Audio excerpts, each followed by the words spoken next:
And thank you very much for honoring our invitation. Asante.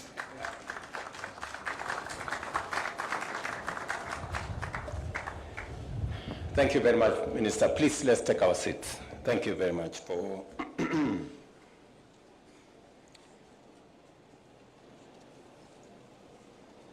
distinguished ladies and gentlemen, friends and visitors from across the East African community and beyond.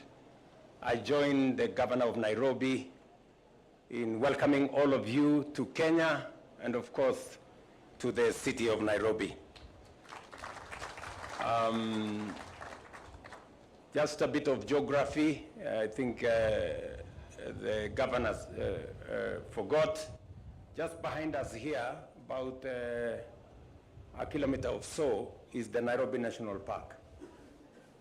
And the Nairobi National Park is home to wildlife, including lions, elephants, and many others. Don't be surprised that when you're walking in the streets, you might find a lion who may have escaped from the park. I just want to warn you to be careful. But I'm honored to welcome you to Nairobi, the heart of our region's enterprise, for the 25th East African Community Micro, Small, and Medium Enterprises Trade Fair. This gathering is a compelling validation of micro, small, and medium enterprises that remain the pillar of our economies. They are the engines of job creation, drivers of innovation, and anchors of industrial growth and the driving force of our shared prosperity, not just as a region, but also as a continent. Today, we pay tribute to the visionary leadership of the three distinguished patriots of our region. President Yoweri Kaguta Museveni, President of the Republic of Uganda, the late President Daniel Toroitich arap Moi of Kenya, and the second president the second president of Kenya, that is, and the late President Benjamin Mkapa, the third president of the United Republic of Tanzania, who 25 years ago in Arusha reinvigorated the East African community through the signing of its founding treaty.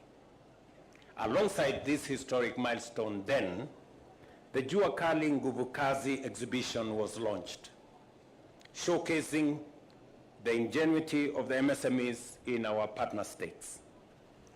Their Excellencies resolved then that this exhibition would be held annually on a rotational basis to deepen socio-economic integration, expand market access for all our products, and narrow technological and knowledge disparities across the East African community nations.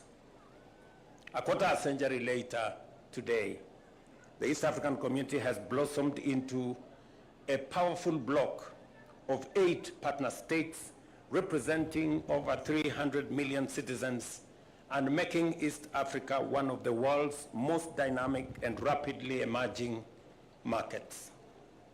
This trade fair, and I have gone through the stalls and spoken to many entrepreneurs here, and the excitement, the optimism that I saw in their enterprises, and the partnerships that are being established, and the friendship that is building within them is a great encouragement that it was right 25 years ago, it is right today.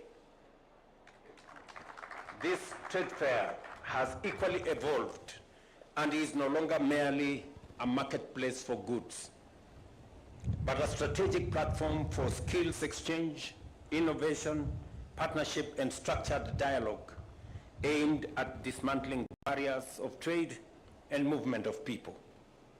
As we commemorate this Silver Jubilee, we are mindful of the defining forces shaping our world today. A rapidly growing population in all our countries, the rise of the youthful generation, accelerated technological disruption, climate change pressures, unemployment, and of course, shifting geopolitical realignments that continue to reshape global supply chains. These forces carry challenges, but even better, they carry greater opportunities if we harness them. Our young population, in particular, positions the region to lead through digital innovation, creative enterprise, and a thriving knowledge economy. I see it every day in Kenya.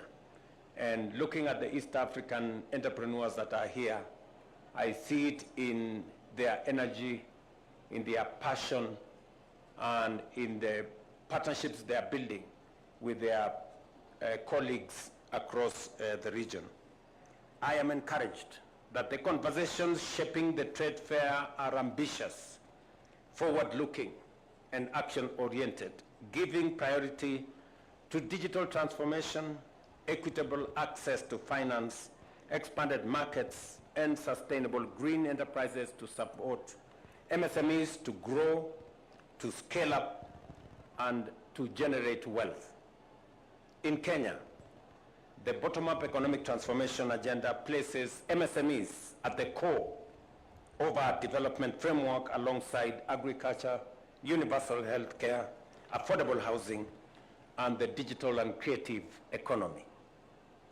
We have prioritized strategic high-growth value chains, including leather, dairy, textiles and apparels, edible oils, and rice.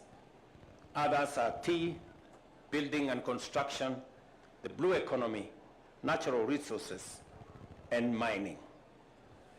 Our choice of subsidy on agricultural production rather than consumption was initially met with skepticism, but the results speak for themselves today. Our national yields of tea, of coffee, of sugarcane, of maize, of rice, of wheat have all increased and in some cases doubled. Those who doubted this 2 years ago today confirm that it was the right strategy to subsidize production and not consumption. To expand financial inclusion, we launched the Financial Inclusion Fund, popularly known as the Hustler Fund, which has so far disbursed 80 billion Kenya shillings to many Kenyans since November 2022. The fund has provided dignified credit to those previously excluded from formal lending. And let me say this about the Hustler Fund. The primary approach that we had on micro and small enterprises. In 2022, we had 7 million Kenyans, 3 million of them being micro enterprises who were blacklisted in our credit reference bureaus. And they could not undertake any business, they could not open an account, they were completely locked out of the economic space. We took the decision that we are going to change how credit is accessed in Kenya. We also took the firm position and negotiated with credit reference bureaus, and we redeemed 7 million Kenyans who were blacklisted and gave them a second chance. Today, I am very confident and happy that the 7 million Kenyans have since transformed.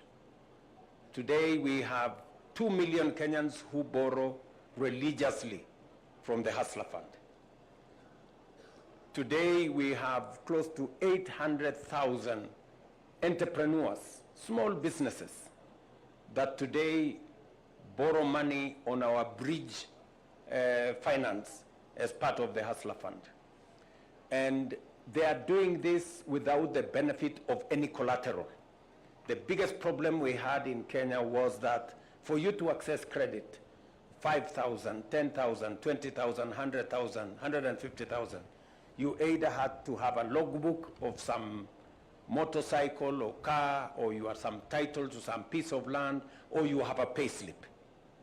Today, an ordinary citizen without a payslip, without a title deed, without a logbook, can access up to 150,000 shillings on the Hustler Fund, the only collateral being their credit record, that they are decent people and they can pay.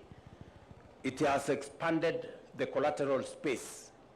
Today, the collateral space includes your credit rating, which comes as a result of you being able to pay your debts.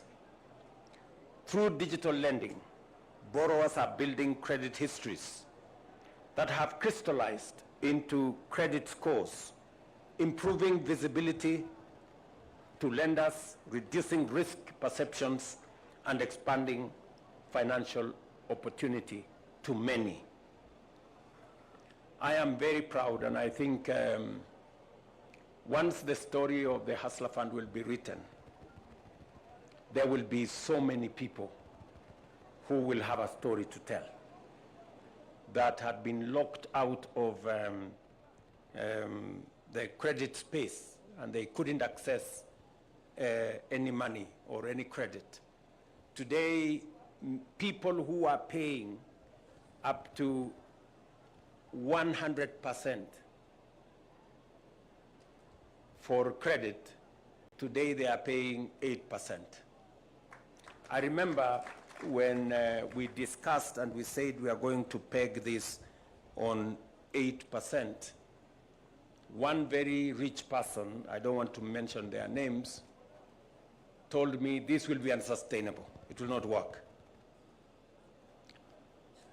I am looking for him now so that I can tell him it is working. Because this is now 3 years down the road, and we are making strides in the right direction.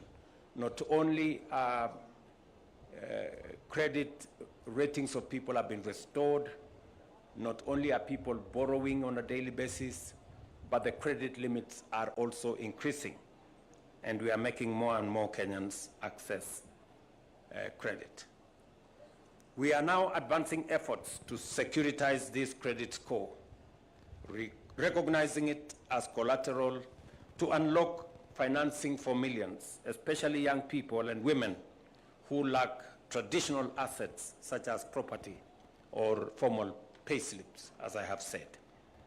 To strengthen market access, Kenya is establishing county aggregation and industrial parks in all the 47 counties to support agro-processing, consolidate local value chains, and expand commercial reach for our micro, small, and medium enterprises. The governor of Nairobi keeps reminding me that the county aggregation and industrial park for Nairobi will not be selling any agricultural products. They will instead be manufacturing stuff for those in the city. And therefore, this is going to be, it is tailored for different value chains in different counties in different parts of the country. The ultimate goal is that we need to assist small enterprises who may not have money to rent their own space, to use spaces that we have already built, and to also share some of the equipment that they use. We will have common user facilities where you don't have to own a certain machine. Maybe it is expensive, but we will have machines available and they will be shared, and everybody can have access to these facilities and use it to improve their businesses. Looking at the enterprises that are exhibitors in this fair, many of them require not so much capital. They just need to enhance the finesse of what they are producing. We just need to support them the last mile That last mile is what common user facilities can do. I say so because I have seen it in Karioko. We are going to be replicating Karioko in all our county aggregation industrial parks so that more and more enterprises can have access to credit and to tools that they can use to enhance the value of the products that they are producing. Three fundamental things are important. I said earlier, access to credit. And we have moved several steps in making sure that we clear the pathway for access to credit. Number two, we must also have targeted grants. We are in the process of rolling out the Nyota program. The Nyota program is going to have targeted grants to enterprises that are being run by young people between the ages of 18 and 29 and people living with disability ages up to 35. We are looking for 110,000 such small enterprises, and we are going to give them a grant of 50,000 shillings each. We started that process last week. I just want to announce that the rest of the process is underway. I'm informed by Waziri Oparanya and his team that they will be training the rest of the country from this Friday through early next week. And so from next week, we will be releasing another 4.4 billion Kenya shillings to the rest of the people who will have been trained and identified. In the city of Nairobi alone, Governor Sakaja and your team, in the city of Nairobi alone, we will be looking for 6,000 enterprises, small business people, 6,000 of them. And we are going to give them 300 million shillings. So I am looking for that moment, and I hope Jalango and your team from Nairobi, you organize yourselves, because we want to do this to raise the capital for the small entrepreneurs and to scale them up so that they can run their businesses. We will be identifying, and we want a level of equity. 50% of the beneficiaries must be women. And it can only be 50%, no less. It can be more. It can be more women, but minimum 50% women, because women are very good business people. And they have already demonstrated, even in the areas that we have already identified. And I have, maybe I am biased because I have more girls in my house than. But that's the reality of what it is. And so we will be pushing this. I also want to say that under the same program, the Nyota program, we want to also create opportunities, because part of growing the MSMEs is what I said: access to credit, targeted grants, and we are also supporting them to do business. Under this same program, we will be identifying 600,000 small entrepreneurs, and we want to support them with capacity building so that they can do business with government, both at the county and at the national level. We have government procurement that has been ring-fenced for young people, for women, for people living with disability, all the way in the region of 220 billion. That is the amount of business that is available to this category. But they are not accessing because we haven't built the capacity for them to understand how to do it, to know how to work with the government bureaucracy and system. And we are going under this program, going to work with them so that we can bring them into the space.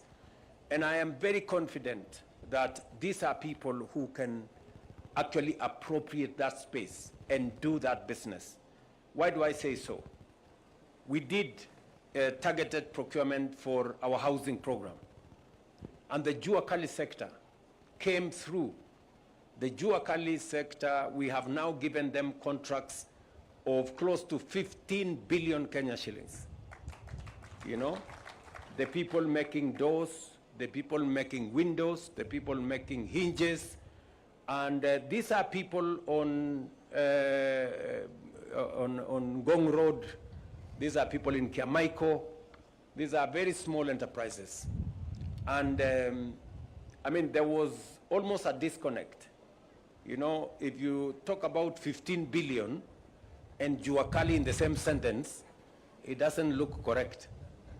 Supposed to be mega enterprises. But those are the possibilities when we are targeted about the people we are looking for. And I must confess that the Jua Kali sector have proven that they can do what big enterprises can do. Maybe they can do it even better. And therefore, I am very confident that as we build the capacities, small entrepreneurs, either by making sure they have access to credit or making sure that they have access to grants, or we facilitate them with capacity for them to participate in procurement, government procurement and government enterprises, we will certainly be doing our bottom-up program, because that's what it is. So again, I will be looking forward to working with all the stakeholders in that space. We want to disburse that 4.4 billion shillings in the next 10 days. So there will be quite some support around for enterprises. We have also commissioned, as you know, new special economic zones in Busia, in Eldoret, in Nakuru, in Naivasha, in Thika, of course in Sagana, and in Dongokundu. And our plan there is to attract greater foreign direct investment, stimulate industrialization, and expand regional trade. Our affordable housing program, as I have said, has gone beyond transforming urban areas and has created jobs now standing at close to 600,000 and ring-fenced billions of shillings for Jua Kali sector in the manufacturing sector. And to accelerate digital commerce, we are building 100,000 kilometers of digital superhighway, expanding connectivity, and enabling commerce to thrive.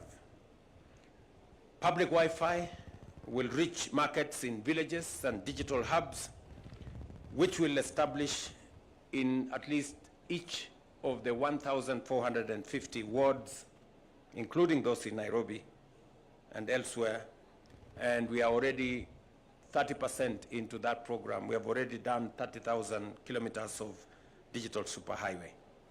We have also, as you know, digitized government services. 23,000 government services today are available on e-Citizen. And we have streamlined access, reduced costs, eliminated inefficiencies, and simplified business registration to spur entrepreneurship. You heard the governor of Nairobi saying how it is easy today to register your company, look for your license from the comfort of your phone, wherever you may be. We are investing in the entrepreneurs of tomorrow in the process that I have explained to you under our Nyota program. We are looking at tapping into regional markets, but as a region, we must elevate this trade fair by fully leveraging the continental framework, including the Africa Continental Free Trade Area. I'm very happy that our friend Wamkele Mene, the Secretary General of ACFTA, was here yesterday by ACFTA Secretary General. Today, in conclusion, ladies and gentlemen, we also celebrate the establishment of the International Trade Center Regional Hub here in Nairobi. We express our very, very sincere gratitude to the Executive Director, Pamela Cook-Hamilton, and the larger UN nation system for this gesture.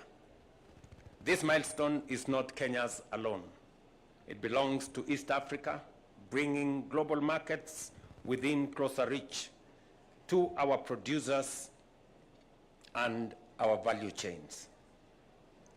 As I conclude, I wish to reaffirm the commitment of the East African heads of state to resolve persistent non-tariff barriers that continue to constrain border trade, and this trade fair offers an invaluable opportunity to elevate these realities ahead of the upcoming East African Community Summit.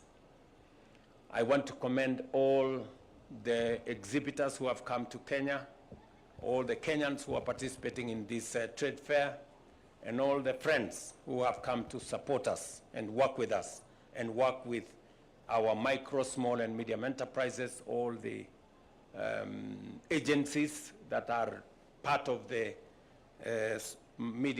small and medium enterprise system. You have our commitment, you have our support.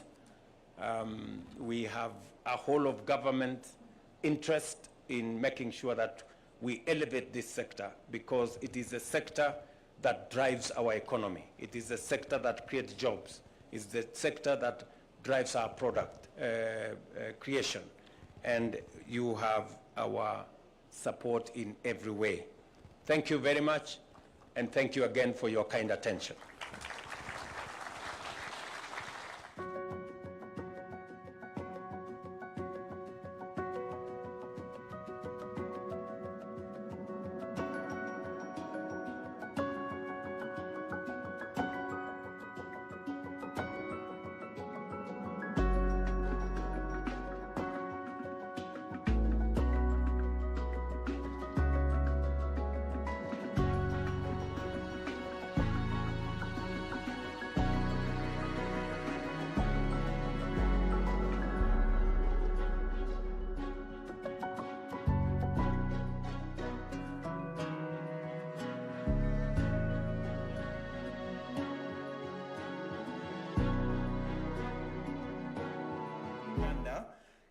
If we can give a round of applause, please.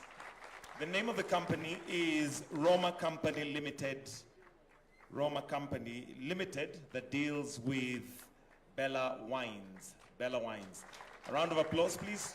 You may proceed to the other side and stand on the side. We'll take a photo later, so right to the end. The next one is Elizabeth Ngina Musia from Kenya, Shalom Pride Collection, an exporter of textile.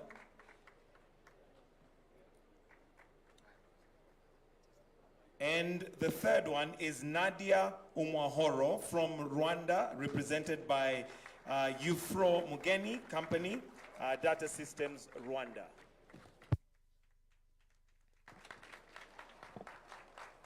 The next one is Dative Uwimwana from Burundi, from Ikaze Ventures Limited, the provider of tourism packaging and tour services. So if we can have a group photo of those awardees first, before we go to the last set of awards. If the awardees can come for a group photo before we proceed to the other awards.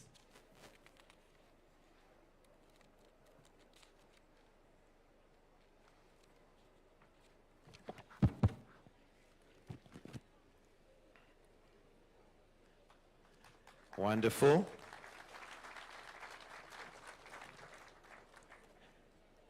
You may take your seats. The awardees may take their seats.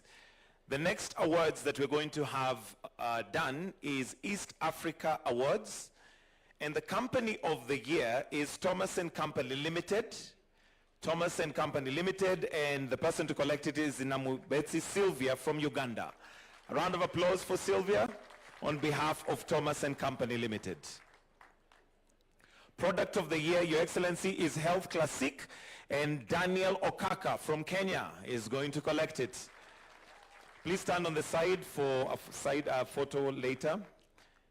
Then the last award today is Service of the Year, Eagles Air Limited, and it's collected by Sarah Kansime from Uganda, all the way from Uganda. If the awardees can then come for a group photo.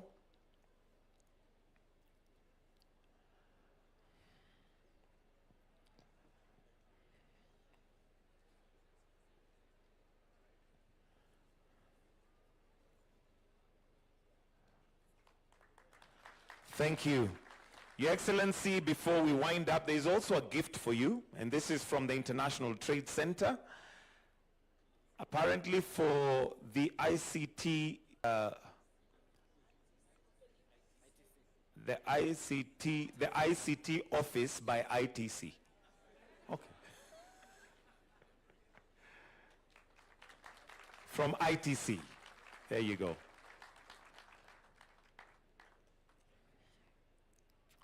Thank you, Excellency. I'll request that we all then proceed to our seats, except His Excellency for the anthem. His Excellency will be left on stage. While the rest of us, please, let's be upstanding as we wind up with the national anthem, followed by the East African anthem, this being an EAC event. The national anthem.